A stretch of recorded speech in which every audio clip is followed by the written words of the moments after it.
notre époque de communication instantanée et de médias de masse, les personnes qui parlent souvent au sujet de l'islam possèdent très peu, si ce n'est aucune compréhension sur la richesse de son histoire, mais aussi sur ses textes sacrés ainsi que sur la diversité qui existe au sein de l'islam. Malheureusement, les médias laissent souvent parler les terroristes musulmans au nom de tous les musulmans. Ceci est aussi crédible que de laisser les croisés, l'Inquisition ou bien les terroristes chrétiens d'Irlande du Nord parler au nom de tous les chrétiens. Ce qui est très souvent esquivé dans le débat contemporain est que l'islam est en réalité très proche du judaïsme et du christianisme. Les seules choses que les gens voient sur l'islam, c'est ce qui se passe en Afghanistan ou ce qui s'est passé pendant la guerre du Golfe ou alors en Tchétchénie ou dans d'autres endroits. Les médias décrivent toujours l'islam d'une manière négative. Par exemple, on voit toujours des musulmans se battre, etc. Mais lorsque les gens seront confrontés à la réalité du message de l'islam, je suis sûr qu'ils l'accepteront.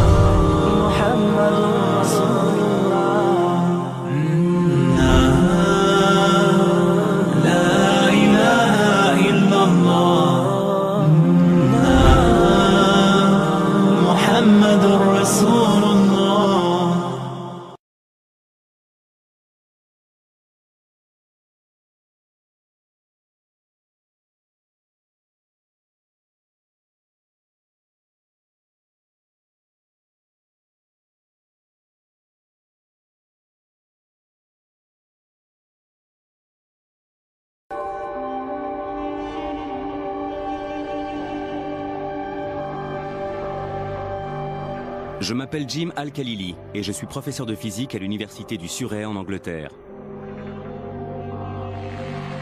Depuis toujours, les secrets des atomes et de leurs noyaux sont au cœur de mes travaux de recherche. Mais il y a autre chose que vous devez savoir sur moi.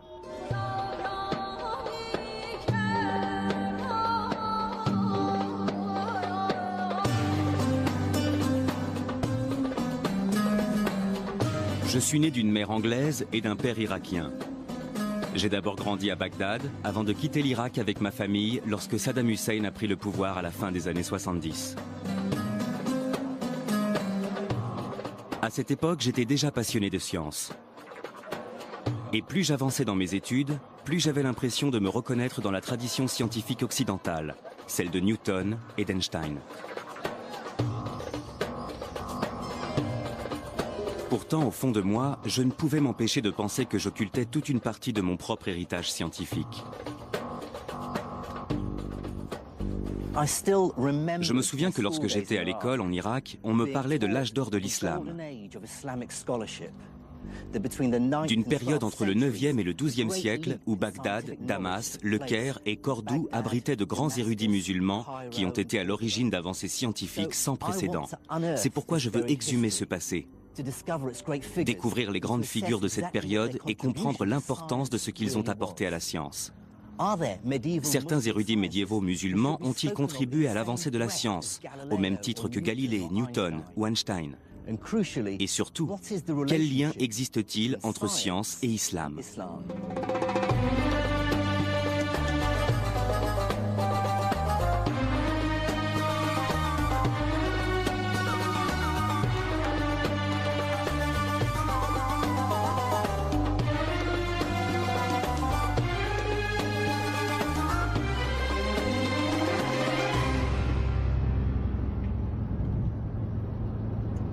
Pour découvrir et retracer l'histoire de l'évolution des sciences dans le monde musulman médiéval, je vais parcourir la Syrie, l'Iran et l'Afrique du Nord.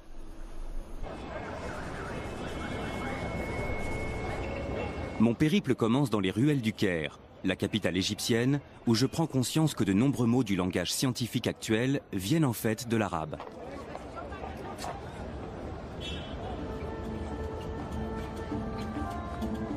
Les mots comme algèbre, algorithme ou alcali sont indéniablement des mots d'origine arabe. Or, ils constituent les fondements de notre science actuelle. Sans algèbre, les mathématiques modernes et la physique n'existeraient pas. Sans algorithme, il n'y aurait pas d'ordinateur. Et il n'y aurait pas non plus de chimie sans alcali.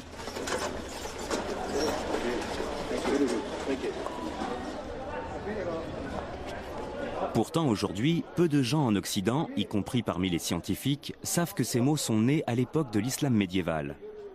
Mais il n'en a pas toujours été ainsi.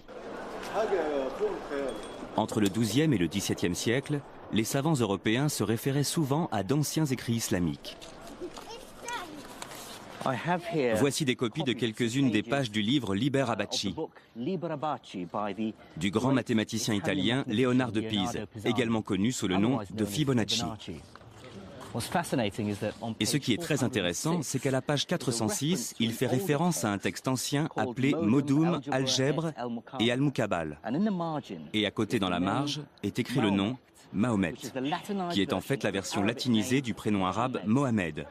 Et la personne à qui il fait allusion n'est autre que Mohamed ibn Moussa al-Khwarizmi.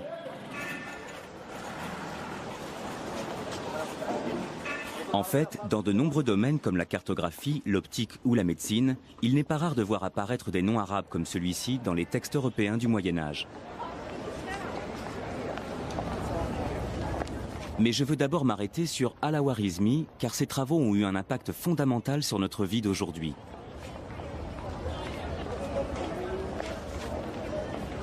C'est en effet grâce à lui que les savants européens ont compris qu'une pratique de l'arithmétique essentiellement basée sur les chiffres romains ne mènerait à rien.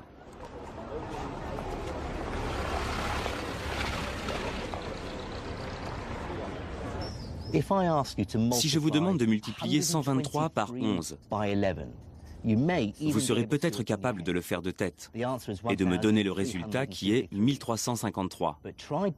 Mais essayez maintenant de me faire la même opération avec ces chiffres romains. Vous devrez alors multiplier C, X, X, I, I, I par XI. C'est faisable, mais compliqué. Al-Khwarizmi va prouver aux Européens qu'il existe une meilleure façon de faire de l'arithmétique. Dans son ouvrage « L'art hindou de calculer », il développe une idée totalement révolutionnaire, celle qu'il suffit de 10 symboles pour pouvoir représenter n'importe quel nombre.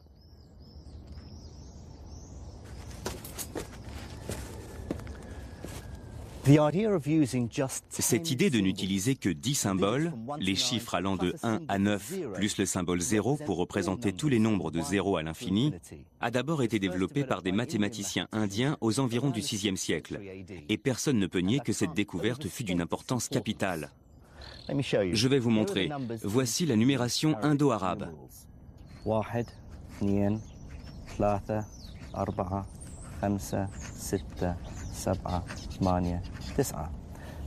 Et voici la numération utilisée en Occident.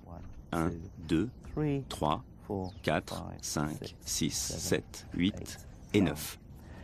On voit bien qu'il existe une certaine similitude graphique entre ces nombres, et en particulier avec le 2 et le 3 indo-arabe. Si je tourne la feuille comme ceci, on voit bien qu'il ressemble au 2 et au 3 que nous connaissons. Ce qui est révolutionnaire avec ce système numérique, c'est la façon dont il va permettre de simplifier les calculs arithmétiques. Mais al-Khwarizmi et ses confrères ne vont pas seulement se contenter de transposer le système numérique indien en arabe. Ils vont aussi inventer la virgule décimale. Ce texte, écrit un siècle après celui de al-Khwarizmi, est l'œuvre d'un homme connu sous le nom de al-Uqlidisi. Dans cet ouvrage, il explique comment ce même système décimal peut être développé pour représenter non seulement des nombres entiers, mais aussi des fractions, c'est-à-dire le nombre infini de possibilités qui existent entre chaque nombre entier. Cette copie du manuscrit de al-Uqlidisi montre comment il utilise pour la première fois la virgule décimale. Elle est symbolisée par un tiret. On lit ici les chiffres 1, 7, 9, 6, 8, et on voit un petit tiret au-dessus du 9 qui indique la séparation décimale. Le concept de virgule décimale nous est aujourd'hui si familier qu'il est difficile d'imaginer comment nos ancêtres ont pu s'en passer. Comme toutes les grandes découvertes scientifiques, elle nous semble évidente a posteriori.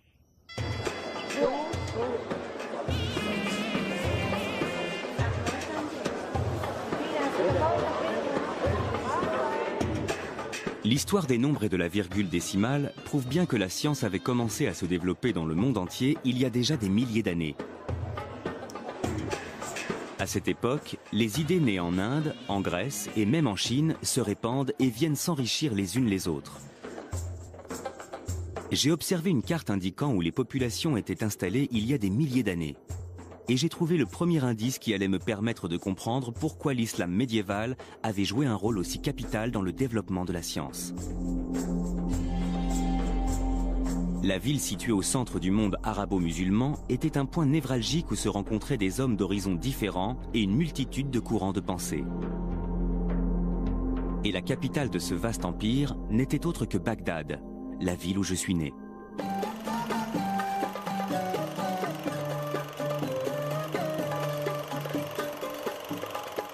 Les événements qui la secouent actuellement m'empêchent d'y retourner. Mais il me reste néanmoins les vieux films des années 60 de mon cousin Faris.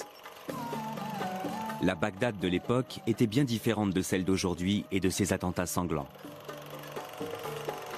Il n'empêche que j'ai grandi avec la fierté d'être né dans l'une des plus grandes villes de l'âge d'or islamique. Bagdad est fondée en 762 avant Jésus-Christ par le calife Al-Mansour. Son objectif est de faire de la cité la grande capitale d'un nouvel empire unifié par l'islam, la nouvelle religion de l'époque. Les califes abbassides estimaient avoir un pouvoir légitime. Ils se réclamaient les descendants directs du prophète Mohammed, le fondateur de la nouvelle religion apparue quelques siècles plus tôt.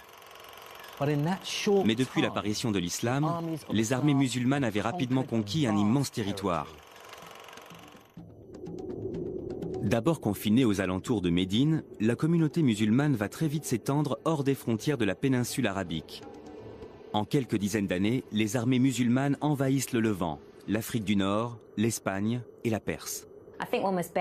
Il ne faut surtout pas oublier qu'à l'époque, les gens étaient très croyants. Quand ils ont vu la rapidité avec laquelle les Arabes étendaient leur empire, nombre d'entre eux ont pensé que Dieu devait être de leur côté, que le Dieu des musulmans devait forcément être légitime. Donc, beaucoup se sont convertis à l'islam et ceux qui ne l'ont pas fait se sont soumis au pouvoir arabo-musulman.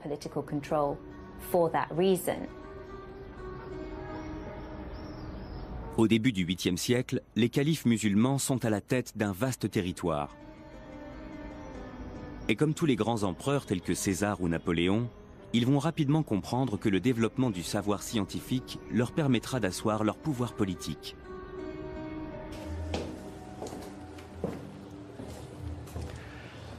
Et il y avait plusieurs raisons à cela. Il y avait d'abord des raisons pratiques. Les connaissances médicales permettaient de sauver des vies et les techniques militaires de gagner des guerres.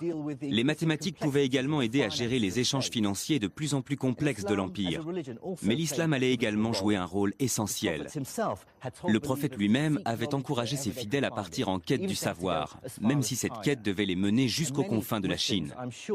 Donc pour beaucoup de musulmans, étudier et tenter de comprendre le monde créé par Dieu faisait en quelque sorte partie de leurs obligations religieuses. Mais le développement du savoir répondait aussi à des motivations beaucoup moins nobles. Pour bon nombre des membres de l'élite dirigeante arabo-musulmane, l'érudition était aussi un moyen de défendre ses propres intérêts. Détenir le savoir était la preuve de la supériorité du nouvel empire sur le reste du monde.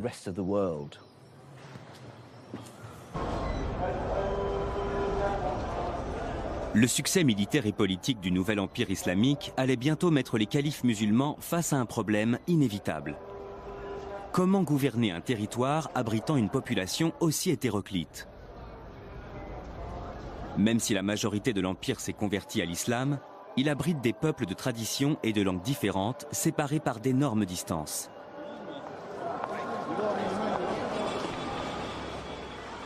Au début du 8e siècle après Jésus-Christ, le calife Abdul Malik doit trouver un moyen de mettre un terme à la disparité linguistique de son empire. Comme toutes les grandes figures de l'empire arabo-musulman, sa religion lui interdit d'être représentée. Seuls quelques portraits datant d'une époque postérieure à son règne permettent d'avoir une idée de ce à quoi il ressemblait. La solution qu'il va trouver pour pallier ce problème va prendre une ampleur inattendue. Sans le savoir, il sera à l'origine d'une véritable renaissance scientifique. Abdelmalik Ibn Marwan a été le premier à dire « il faut mettre un terme à ce chaos bureaucratique. On ne peut pas continuer comme ça. On ne peut pas continuer à gouverner comme ça, un immense territoire comme celui-ci avec une telle diversité de langues. Il voulait gouverner un empire où l'on ne parle qu'une seule et même langue. Et il voulait que ce soit une langue qu'il puisse comprendre. C'est pourquoi il a choisi l'arabe.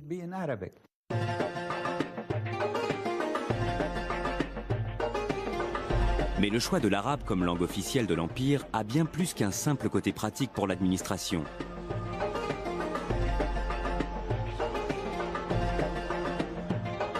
Cette décision a également une très grande valeur symbolique. Le Coran, le livre saint de l'islam, étant rédigé en arabe, cette langue est considérée comme sacrée par les musulmans.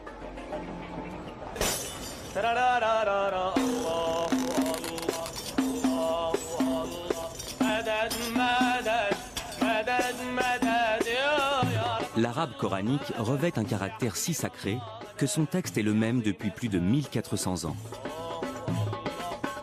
En comparaison, le français a par exemple considérablement évolué en 700 ans. Aujourd'hui, un texte de François Villon ou de Rabelais serait difficilement intelligible pour un francophone, alors que n'importe quelle personne sachant lire l'arabe pourra comprendre le Coran. Depuis la fondation de l'islam, faire des copies du Coran a toujours été considéré comme un art à part et très respecté.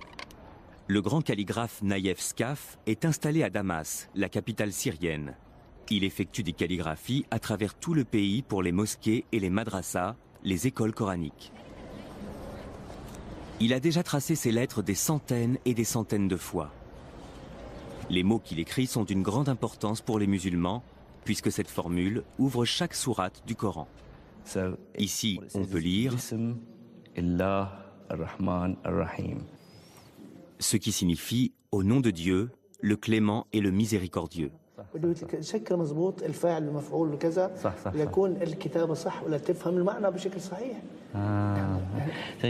Il dit que toute la complexité de la calligraphie arabe s'est imposée à eux avec l'expansion de l'islam.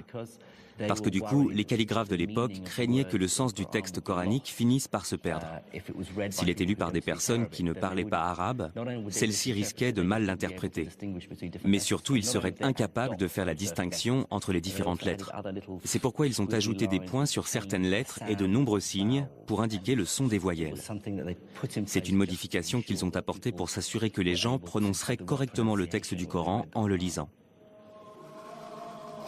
Cette unification linguistique a rapidement un impact sur la science.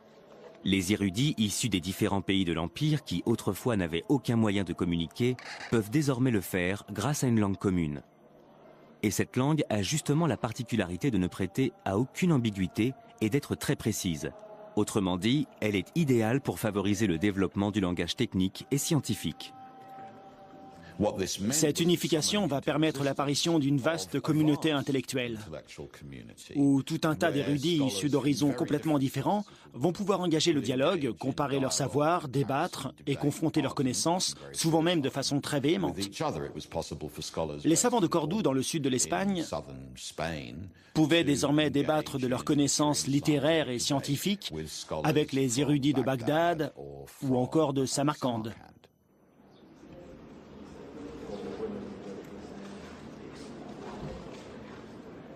Mais les érudits ne sont pas uniquement motivés par leur seul amour du savoir.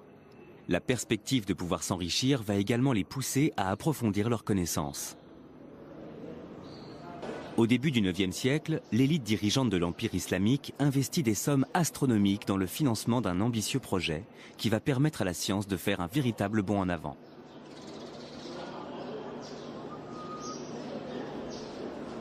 L'objectif est de fouiller les bibliothèques du monde entier à la recherche de manuscrits scientifiques et philosophiques. En grec, syriaque ou sanskrit, pour ensuite les traduire en arabe. Une initiative connue dans l'histoire sous le nom de mouvement de traduction.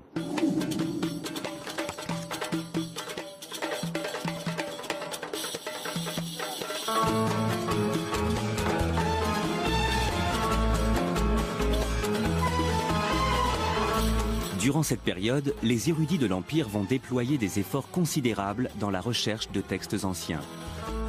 Ramener un livre au calife pouvait en effet se révéler extrêmement lucratif. L'histoire raconte que le calife Al-Mamoun était tellement obsédé par cette quête qu'il avait envoyé des émissaires dans le monde entier simplement pour mettre la main sur les ouvrages qui lui manquaient et les faire traduire. Tous ceux qui lui ramenaient un nouveau livre pour enrichir sa bibliothèque recevaient leur point en or.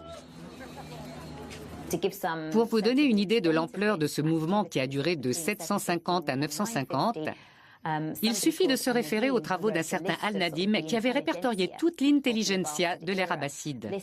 Et il avait dénombré pas moins de 70 traducteurs. Le calife disposait donc de toute une cohorte de traducteurs, sans compter qu'Al-Nadim n'avait répertorié que les plus connus.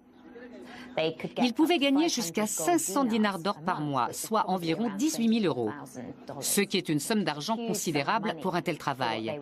Donc c'était vraiment une profession très prestigieuse, extrêmement bien payée et privilégiée. Cette course au savoir était aussi motivée par des raisons pratiques qui aujourd'hui n'ont plus aucun lieu d'être pour nous.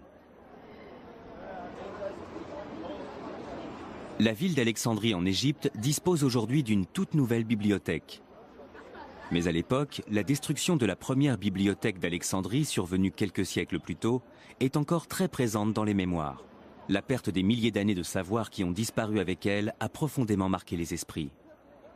Ce que nous avons tendance à oublier, parce qu'aujourd'hui nous vivons dans une époque de stockage massif de l'information et qu'il n'y a pratiquement plus aucune entrave à la communication, c'est que tout peut disparaître du jour au lendemain. Et ça, c'était quelque chose de très important pour les érudits de l'Empire islamique, parce qu'ils savaient parfaitement que les écrits étaient susceptibles de disparaître. Ils pouvaient se perdre, finir ensevelis ou brûlés. Il arrivait que des villes entières disparaissent. Et c'est pour cette raison que le mouvement qu'on observe à Bagdad, au Caire ou à Samarcande va avoir pour objectif de collecter ces écrits et de les traduire pour les analyser, les rassembler et les stocker. Parce que ces manuscrits pouvaient disparaître du jour au lendemain et il fallait absolument les préserver.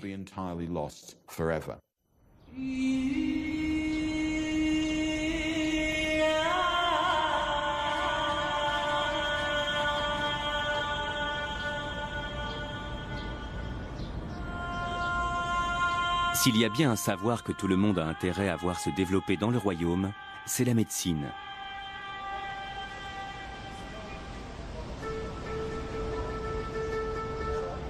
À cette époque, l'espérance de vie est très courte. Les textes anciens prouvent que ce que nous considérons aujourd'hui comme des infections relativement bénignes se révélaient mortelles à cette époque.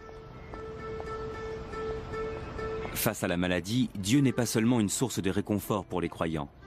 Les enseignements religieux servent aussi à rappeler qu'il ne faut jamais abandonner. Dans les hadiths, le recueil des paroles du prophète, Mohammed dit «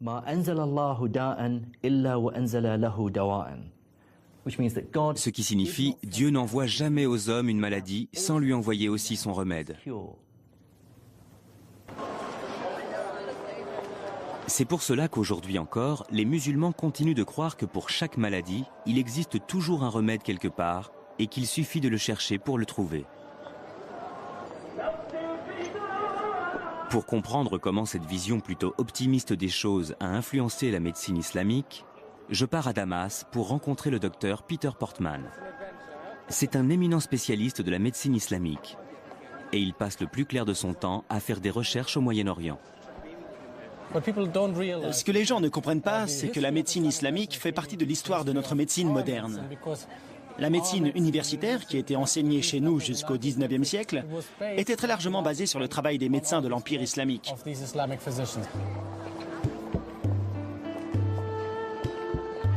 La médecine islamique s'inspirait elle-même très largement de celle de la Grèce antique. Le premier et le plus important ouvrage médical traduit en arabe est un manuscrit datant du IIIe siècle, écrit par un médecin grec, Galien. Galien pensait que pour être en bonne santé, il fallait qu'il y ait un bon équilibre entre les 4 types de fluides ou humeurs qui circulaient dans notre corps. Le moindre déséquilibre au niveau de ces fluides pouvait selon lui provoquer une maladie ou un changement d'humeur. Ces 4 humeurs étaient la bile jaune, qui lorsqu'elle était en excès pouvait rendre le patient bilieux, colérique et nauséeux.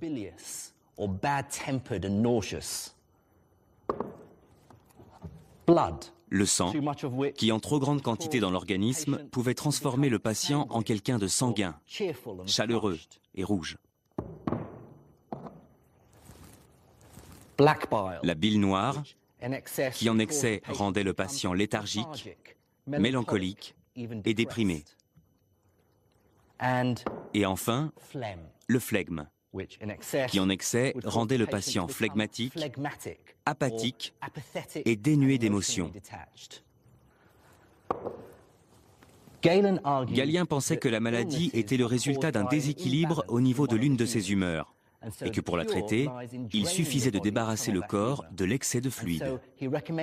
C'est pourquoi il préconisait des traitements tels que la saignée ou l'utilisation de vomitifs pour faire régurgiter ses patients. Mais les médecins de l'Empire islamique ont conscience que les travaux de Galien et la médecine de la Grèce antique ne sont qu'une source de savoir parmi tant d'autres. Ils savent qu'il existe d'autres traditions médicales susceptibles de les aider à mieux comprendre le fonctionnement du corps humain. Certains textes arabes médiévaux font mention de sages-femmes, des sortes de guérisseuses qui vendaient des remèdes médicinaux. Une tradition qui existe encore aujourd'hui, comme le prouve cette petite boutique sur laquelle je suis tombé en me promenant dans les ruelles d'Hammamet en Tunisie. Voici Arafat Nabel. Elle vend des herbes et des épices médicinales depuis plus de 20 ans. Elle prétend posséder des remèdes pour soigner toutes sortes de maladies. Cette herbe, par exemple, ça s'appelle du chi. On prend ça contre les vers dans le ventre et pour les douleurs intestinales. On a aussi le zarnir pour les maladies de peau. Et ça, c'est du tawika. C'est contre les verrues. Ah, d'accord. Et ces deux remèdes-là, c'est contre l'épilepsie et la folie. On les frotte contre son oreiller et ça empêche d'avoir des crises. Savez-vous si certains de ces remèdes viennent des Grecs? Je ne peux pas vous dire, mais en tout cas, je sais que ce sont des herbes médicinales très anciennes. Un savoir ancestral encore utilisé de nos jours en Tunisie. Les médecins de l'Empire arabo-musulman connaissaient d'autres formes de médecine, notamment celles venues de Chine et d'Inde.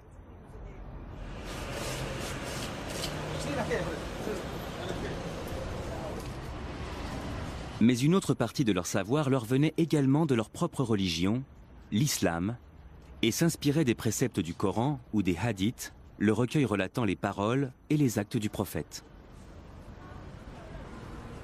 Dans une librairie de monastir, en Tunisie, j'ai trouvé un exemplaire d'un livre très connu que l'on peut se procurer encore aujourd'hui sans aucune difficulté dans tout le monde musulman. Ce livre s'appelle « La médecine du prophète ». C'est un livre très ancien puisque son auteur est né entre 691 et 751 du calendrier musulman, ce qui correspond pour nous au XIVe siècle. Voici un passage très intéressant sur la peste. Ce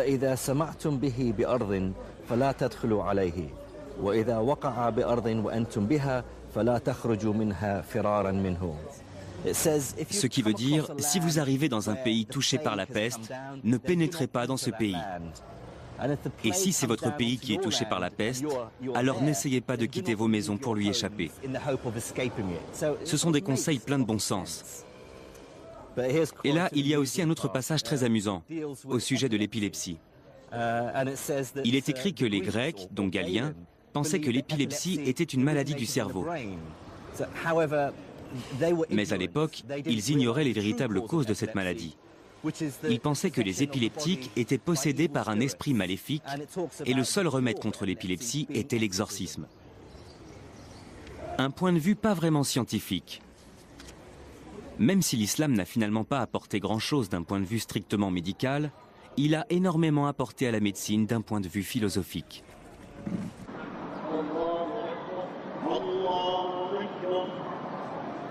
L'islam est une religion qui repose essentiellement sur le concept de la compassion envers autrui.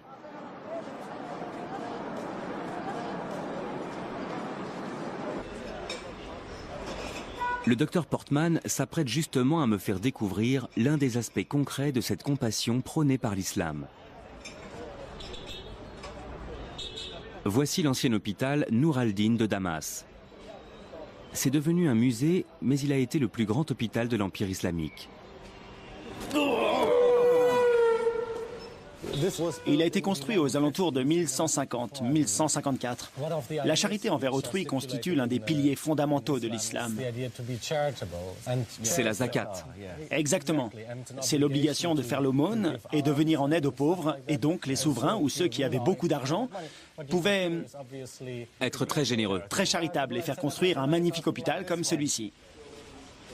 À l'intérieur de ces hôpitaux, les musulmans faisaient preuve d'une grande tolérance religieuse, ce qui peut sembler normal dans notre société laïque actuelle, mais qui ne l'était pas forcément à l'époque. L'hôpital était ouvert à toutes les communautés, donc on y trouvait des musulmans bien sûr, mais aussi des juifs et des chrétiens, ou même des gens d'autres confessions, aussi bien parmi les patients que les praticiens. Un chrétien pouvait étudier avec un musulman pouvait désigner un juif comme son meilleur étudiant. La médecine qui se pratiquait ici était au-dessus de la religion. Il y avait combien de médecins? Ça dépend des hôpitaux, mais celui-ci, il devait y avoir entre 24 et 28 médecins. Et ils faisaient leurs visites et leurs prescriptions le matin. Les choses n'ont pas changé depuis. Grâce au mouvement de traduction, les médecins de l'Empire islamique disposaient désormais de nouveaux traitements originaires d'Inde ou de Chine. L'utilisation croissante de ces nouveaux remèdes venus du monde entier va peu à peu donner naissance à une nouvelle activité dans les hôpitaux. La pharmacie. Avoir une pharmacie dans les murs de l'hôpital, c'était totalement nouveau. Avoir tout sur place comme ça, oui, c'était entièrement nouveau. Et ce qui était intéressant concernant la pharmacopée, c'est que des villes comme Bagdad ou Damas se trouvaient au carrefour de plusieurs cultures. Donc un tas de nouvelles choses vont faire leur apparition, comme le musc, le marub, mais aussi des remèdes venus d'Inde, une sorte de médicament miracle à la fois contre les maux de tête, la mauvaise haleine, mais aussi les problèmes d'appétit sexuel. Ça soignait les maux de tête, ça rafraîchissait la laine. Oui, et c'était bon pour... Ça servait de dentifrice, d'excitant et d'analgésique. Du tout en un. Impressionnant. Peter me fait ensuite découvrir un aspect beaucoup moins pittoresque de la médecine arabe, la chirurgie. Il y a ici une magnifique illustration. Ce serait la première illustration anatomique de l'histoire de la médecine. Comme vous le voyez ici, on peut lire Adala, ce qui veut dire muscle. Les différents muscles qui font bouger les paupières. À cette époque, on savait que des muscles contrôlaient Tout à fait. le cristallin. Et aussi les mouvements des paupières. Il y a aussi d'autres choses très intéressantes. Il y a des instruments d'ophtalmologie comme par exemple ce petit crochet, utilisé pour soulever la paupière. C'était très utile aux médecins. Bien que ces instruments puissent sembler barbares, la médecine arabe est à l'époque très avancée dans la chirurgie de l'œil. L'un des grands progrès de la médecine islamique est notamment le perfectionnement d'un ancien traitement contre la cataracte, la technique d'abaissement du cristallin. Une méthode dont le taux de réussite dépasse les 60%. Sur un sujet vivant, la cornée serait plus claire et on verrait distinctement une masse opaque derrière la pupille. Pour mieux comprendre en quoi consistait cette opération, j'ai demandé au chirurgien ophtalmologique Vik Sharma de m'apporter quelques explications. La cataracte est une maladie du cristallin de l'œil qui se trouve derrière la pupille. Avec l'âge, le cristallin devient de plus en plus opaque. Et c'est cette opacification du cristallin qu'on appelle cataracte. J'ai amené avec moi une reproduction du couteau qu'on utilisait autrefois pour pratiquer cette opération, ainsi qu'un ouvrage écrit par Al-Boucassis. C'était un grand chirurgien arabe du Xe siècle, plus connu sous le nom d'Al-Zawari. Il faut prendre l'aiguille à cataracte dans la main droite pour opérer l'œil gauche et vice-versa. Puis enfoncer fermement l'aiguille avec un mouvement rotatif jusqu'à ce qu'elle pénètre dans le blanc de l'œil et qu'on ait l'impression d'avoir atteint une sorte de cavité. Il explique comment déplacer. Exactement. Montrez-nous ce que ça donne en pratique. On va essayer. Ce qu'ils faisaient, c'est qu'ils enfonçaient l'aiguille dans le blanc de l'œil par le côté à la périphérie de la cornée. Et ensuite, on faisait un mouvement de bascule pour faire céder les ligaments du cristallin et ainsi le faire sortir de la pupille pour permettre à la lumière d'entrer de nouveau dans la pupille et améliorer la vision du patient. Après, il y a un problème de mise au point? Forcément, puisqu'il n'y a plus de cristallin. C'est le gros inconvénient de cette technique. Plus tard, les gens ont compensé ça avec des lunettes. Que pensez-vous de l'efficacité et de la modernité de cette méthode? Ils avaient pris la bonne direction. Ils étaient sur la bonne voie, puisqu'ils avaient eu l'idée de retirer le cristallin cataracté de l'axe visuel. Ils avaient compris l'anatomie de l'œil, et ils avaient compris que le cristallin se trouvait derrière la pupille, que son opacification était à l'origine de la perte de la vision, et que donc il fallait le retirer. D'ailleurs, la technique sert toujours. Cette méthode est encore utilisée aujourd'hui dans certaines parties du monde.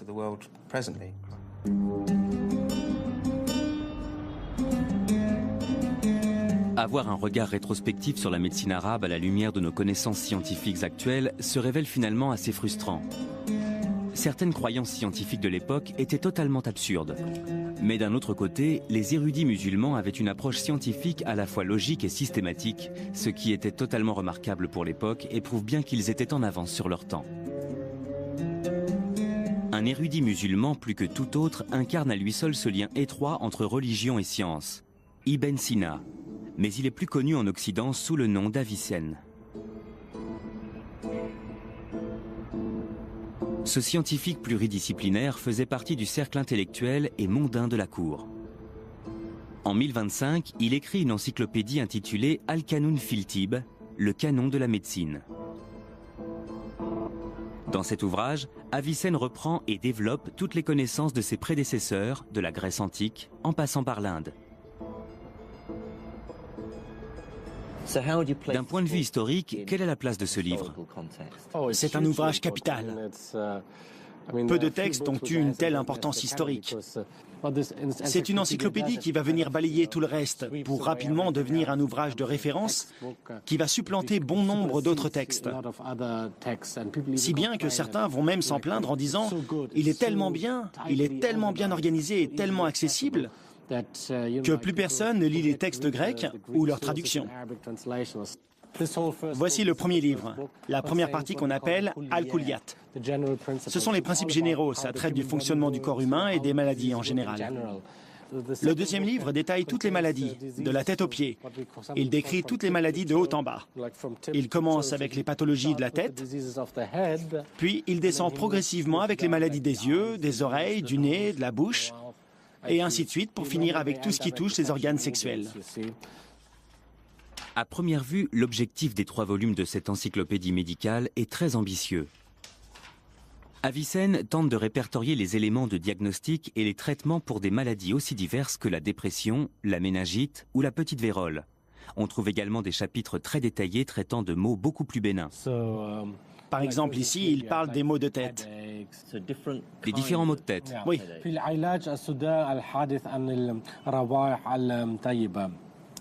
Là, il est question des maux de tête causés par les odeurs, les parfums. Là, il parle aussi de ceux liés à l'alcool. Oui, et aussi des maux de tête causés par le sexe. C'est vrai? Personnellement, ça ne m'est jamais arrivé, mais bon, on ne sait jamais. Le traitement préconisé pour ces maux de tête.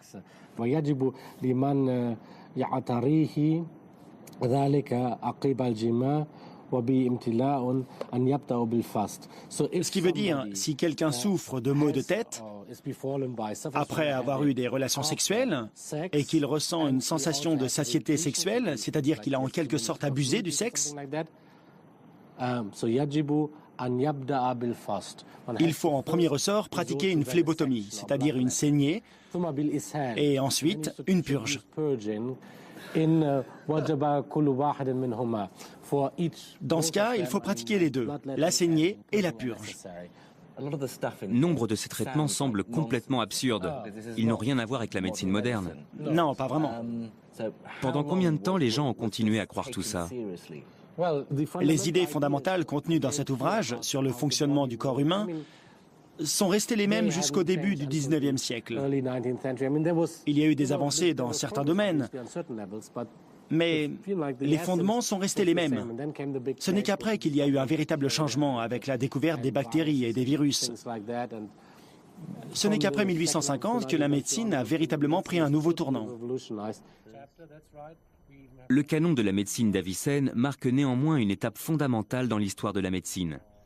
Même si la majeure partie des connaissances médicales regroupées dans cette encyclopédie sont totalement fausses, c'est le premier ouvrage à répertorier toutes les connaissances de l'époque pour les rassembler et les organiser en un seul et même recueil. Le canon d'Avicenne était donc une base de référence que les générations futures n'auraient plus qu'à réécrire.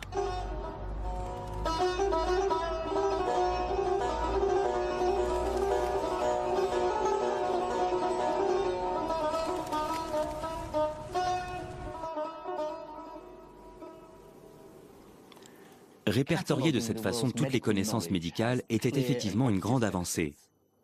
Mais cette obsession des califes de l'Empire arabo-musulman pour les connaissances de leurs prédécesseurs allait bien au-delà du domaine très pragmatique de la médecine. De nombreux califes, comme Al-Mamoun, étaient également persuadés que les érudits de l'Antiquité détenaient aussi des pouvoirs magiques et occultes. De récentes découvertes prouvent les efforts déployés par les scientifiques de l'époque pour découvrir et s'approprier ces mystérieuses connaissances.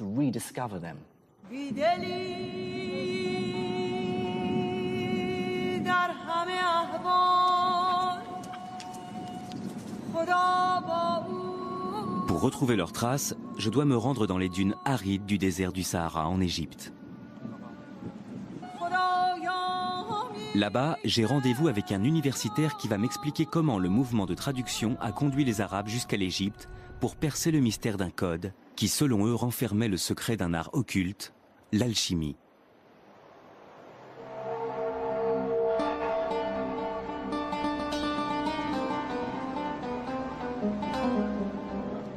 Nous sommes à Saqqara, une ancienne nécropole datant de l'époque pharaonique. Le site s'étend sur plus de 5 hectares et abrite toute une série de chambres funéraires et de pyramides à degrés dont la construction remonte à 3 millénaires avant Jésus-Christ. Ces pyramides font partie des constructions de pierre les plus vieilles du monde. Mon guide est l'archéologue Okasha Eldali. Et ce qu'il est sur le point de me révéler restera bel et bien la plus étonnante découverte de mon périple.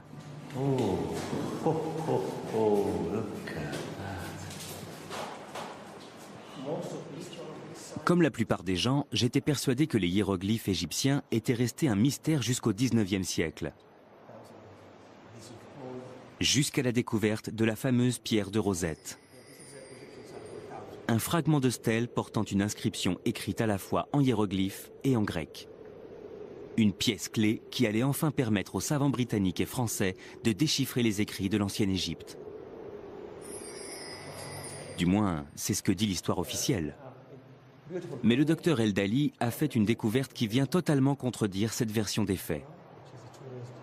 Il a en effet récemment exhumé des travaux d'une valeur inestimable du savant musulman Ibn Wahshiyya. Ce dernier semblait avoir établi une correspondance entre les hiéroglyphes et les lettres de l'alphabet arabe. Si on regarde par exemple ce manuscrit, on voit qu'il indique les hiéroglyphes égyptiens avec leur valeur phonétique. Et les lettres arabes correspondantes en dessous. Il donne leur valeur phonétique en arabe en dessous. Regardez ce hiéroglyphe en forme de siège correspondant au sin.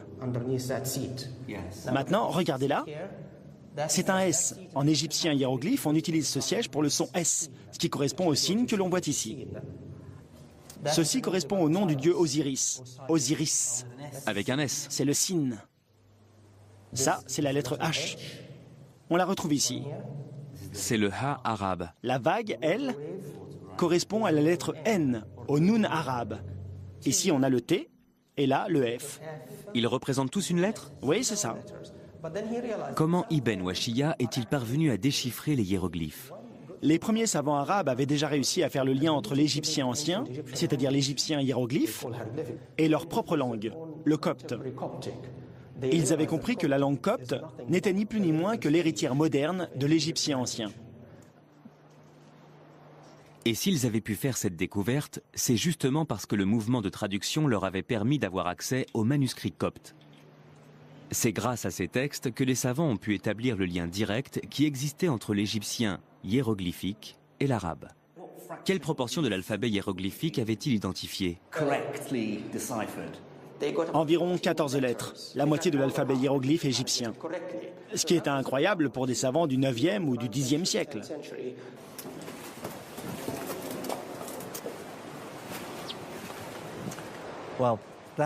C'est l'une des découvertes les plus incroyables que j'ai faites depuis le début de cette aventure. L'égyptologie remonte bien avant le 19e siècle. Les érudits musulmans avaient déjà réussi à décrypter les hiéroglyphes, et les raisons qui les ont poussés à le faire sont assez irrationnelles, puisqu'ils l'ont fait parce qu'ils s'intéressaient à l'astrologie et à l'alchimie. C'est encore un autre exemple de tout ce qu'a pu apporter ce grand mouvement de traduction. Ces érudits ne se sont pas contentés de traduire des textes grecs, indiens ou perses. Ils ont aussi traduit des hiéroglyphes. C'est incroyable.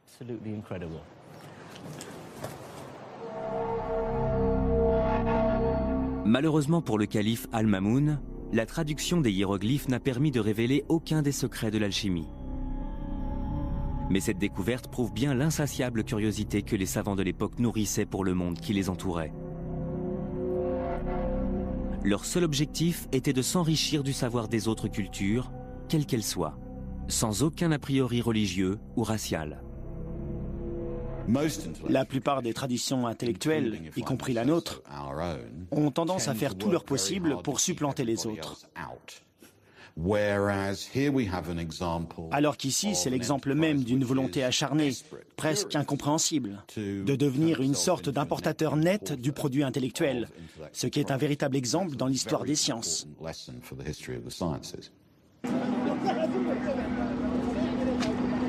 Je ne vais pas tarder à découvrir à quel point ce vaste mouvement de traduction a permis à la science de faire un véritable bond en avant. Car il ne faut pas oublier que cette formidable avancée n'a pas seulement été médicale et scientifique. Bagdad, la capitale de ce vaste et puissant empire, allait bientôt devenir une cité florissante et multiculturelle.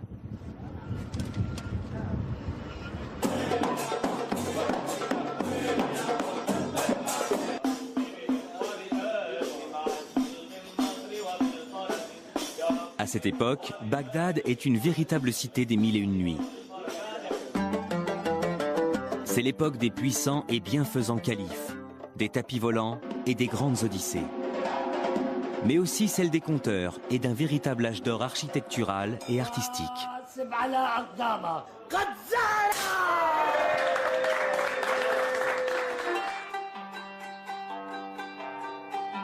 Bagdad est une ville si animée et si rayonnante d'un point de vue culturel qu'un voyageur de l'époque l'a décrite en ces termes.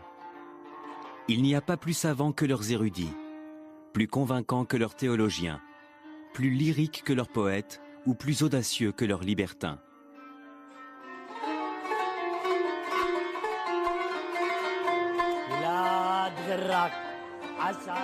L'empire arabo-musulman et sa capitale Bagdad abritent alors une civilisation au rayonnement culturel sans pareil. Appartenir à la vibrante élite intellectuelle de cette cité devait être absolument passionnant.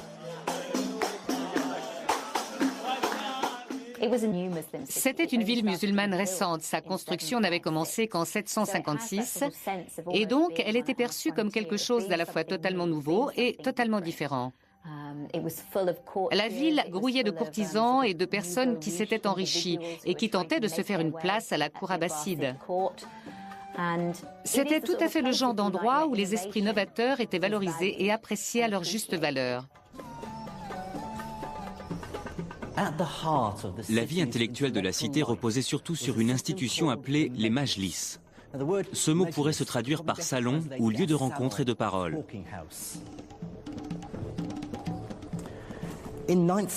Dans la Bagdad du 9e siècle, l'élite de la ville, c'est-à-dire le calife, ses courtisans, les généraux et l'aristocratie organisaient des réunions.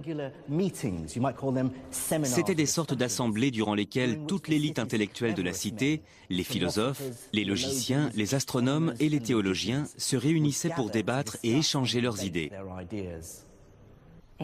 Pour y participer, les gens n'avaient pas besoin d'adhérer à certaines idées ou d'appartenir à une religion particulière. Ils étaient libres de donner leur vision des choses et d'exprimer leur point de vue. L'obligation, c'était de s'exprimer dans un arabe parfait et d'avoir un bon raisonnement logique. Ces majlis réunissaient en un seul et même lieu les intellectuels et les plus grosses fortunes de la ville, Les érudits les plus brillants de l'Empire venaient pour échanger leurs idées et se livraient une bataille acharnée pour tenter de trouver des mécènes. Cette première étape de mon voyage à travers les sciences de l'Empire islamique me ramène sur les traces de l'homme dont je vous ai parlé au début de mon aventure, dans les ruelles du Caire. Il s'agit du grand mathématicien à qui nous devons le système décimal. C'est en plein cœur de cette période de grande effervescence intellectuelle que vécut Al-Khwarizmi, un grand mathématicien qui était aussi astronome, courtisan et favori du calife Al-Mamoun. Cet érudit qui avait quitté l'est de la Perse pour Bagdad était un pur produit de son époque.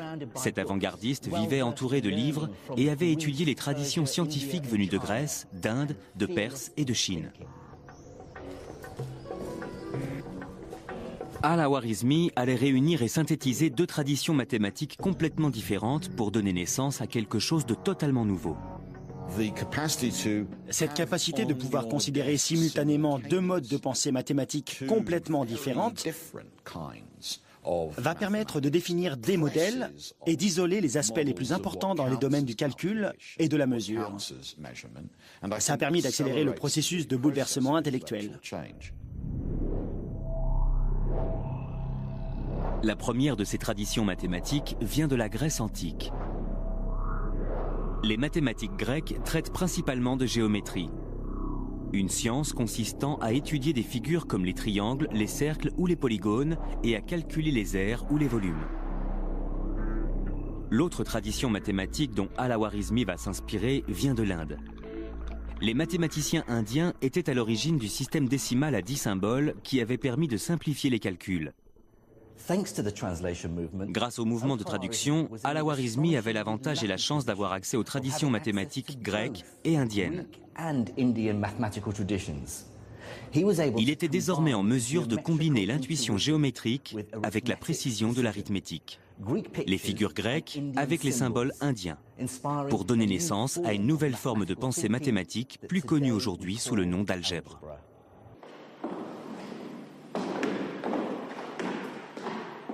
Étant moi-même physicien, j'ai passé ma vie à faire de l'algèbre, et je ne peux que reconnaître son importance dans tous les domaines scientifiques, même si c'est une notion qui peut sembler étrange. Je me souviens de ma perplexité la première fois que mon professeur a essayé de me faire faire des mathématiques en remplaçant les nombres par des symboles tels que X ou Y. C'est un concept extrêmement libérateur puisqu'il permet de pouvoir résoudre des problèmes sans avoir à s'empêtrer dans de fastidieux calculs numériques. Nous sommes en présence d'un manuscrit d'une valeur inestimable intitulé Kitab Al-Khwarizmi, le livre d'Al-Khwarizmi. Le professeur Ian Stewart a passé presque toute sa vie à étudier l'algèbre. Ensemble, nous consultons une ancienne copie du livre où Al-Khwarizmi évoque pour la première fois la notion d'algèbre. Dans la marge, il indique bien le titre du livre, Al-Jibre ou Al-Muqabala. C'est la première fois que le mot algèbre est mentionné. Algèbre. C'est de là que vient le mot algèbre. Dès la première lecture, j'ai tout de suite noté qu'il disait « J'ai découvert que les gens ont besoin de 3 types de nombres. Les racines carrées, les carrés et les nombres. » Qu'est-ce qu'il introduit ? Il parle d'équations du second degré à une inconnue avec x et x au carré. C'est bien de l'algèbre. Il pose les bases d'une méthode pour résoudre des équations de façon algébrique. Pourtant, on connaissait déjà les équations quadratiques. On savait déjà résoudre ces équations à l'époque des Babyloniens, bien avant Al-Khwarizmi. Qu'y a-t-il de vraiment nouveau là-dedans ? La façon dont Al-Khwarizmi envisage les choses. Pour lui, la racine carrée et le carré sont des objets à part entière. Il ne les considère pas uniquement comme des nombres qu'il faut essayer de déterminer, mais comme des procédés qu'il faut appliquer. La théorie d'Al-Khwarizmi, c'est que pour obtenir le carré d'un nombre, il faut multiplier ce nombre par lui-même. Et ce principe est vrai, quel que soit le nombre. Si c'est 5, 5 fois 5 égale 25. Si c'est 3, on fait 3 fois 3. Autrement dit, il donne une formule que l'on appelle aujourd'hui algorithme grâce à lui. Oui, le mot algorithme nous vient d'Al-Khwarizmi. C'est encore un autre mot qui nous vient de lui. Il parle justement de cette formule à la page suivante. On multiplie la racine carrée d'un nombre, on divise le résultat par 2 et on le multiplie par lui-même. Ensuite, on l'ajoute à l'autre nombre et on extrait sa racine carrée. C'est un algorithme ? Oui, Et c'est là toute la nouveauté. Ceux qui s'étaient penchés sur le sujet avant lui auraient plutôt dit quelque chose du genre « Prenez la moitié de 10, donc 5, mettez 5 au carré, ça donne 25. » Ou avec un autre exemple, prenez la moitié de 12, qui est 6, mettez 6 au carré, ce qui fait 36. Ils auraient continué comme ça, ainsi de suite, avec des nombres différents.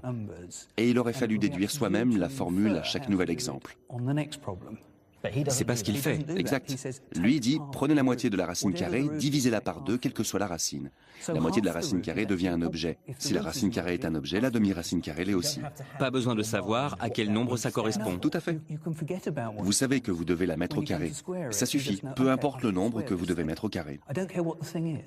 On élimine de façon temporaire le lien qui peut exister avec des nombres spécifiques et on manipule ces nouveaux objets en tant que tels, selon les règles qu'il établit dans son livre. Ce n'est qu'ensuite que les nombres représentés par ces objets dans le problème que vous avez posé apparaîtront comme par miracle à la fin et que vous obtiendrez par exemple comme résultat x égale 3. Dans quelle mesure la réflexion d'Al-Khwarizmi a vraiment été révolutionnaire? Il a rendu possible l'existence de l'algèbre en tant qu'objet, et non pas comme une simple méthode qui permet de trouver des nombres. Le moins intéressant dans un calcul algébrique, c'est quand à la fin on découvre que x égale 3. C'est la façon d'obtenir ce résultat qui compte. S'il y avait une méthode pour chaque problème, ou une méthode différente pour chaque problème, ce ne serait pas plus intéressant. Ça n'aurait pas de sens. Il existe une série de principes généraux, et si vous comprenez ces formules de base, alors vous avez tout compris à l'algèbre.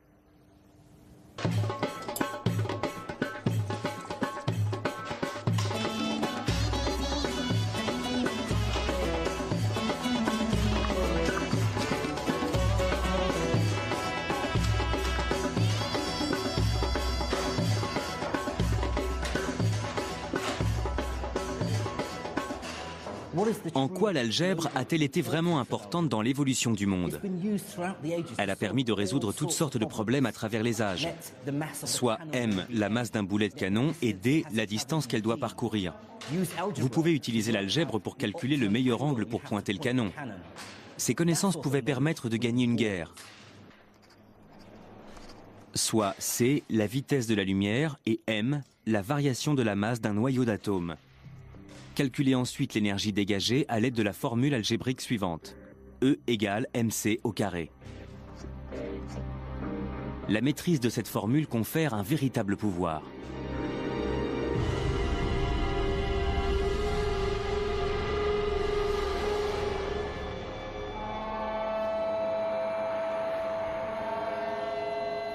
L'algèbre a contribué à créer le monde dans lequel nous vivons.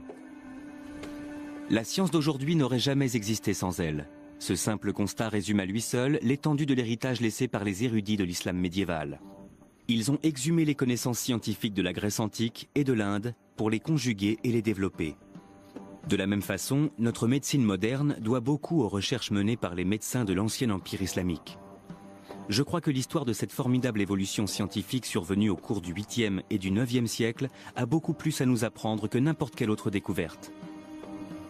À elle seule, elle nous prouve que le langage de la science est universel.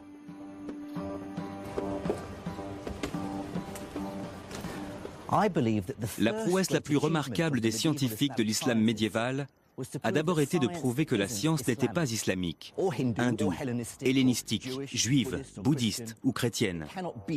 Elle ne peut se réclamer d'aucune culture. Avant l'islam, le savoir scientifique était dispersé de par le monde. Mais ces savants ont su rassembler les pièces de cet immense puzzle en assimilant des connaissances nées bien au-delà des frontières de leur empire.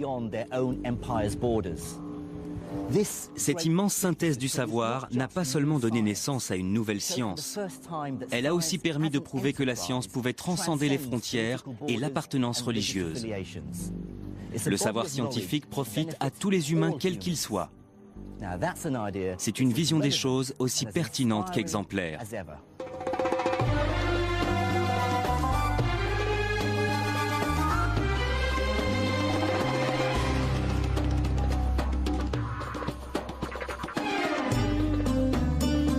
Dans la prochaine étape de mon voyage, je tenterai de comprendre comment l'Empire islamique a vu naître l'une des plus grandes découvertes de l'histoire. Je vous dévoilerai comment les mathématiques et l'expérimentation se sont rencontrées au cours de la révolution industrielle qu'a connue l'Empire islamique. Et je me rendrai au Caire où je découvrirai comment ces idées ont donné naissance au monde technologique et scientifique d'aujourd'hui.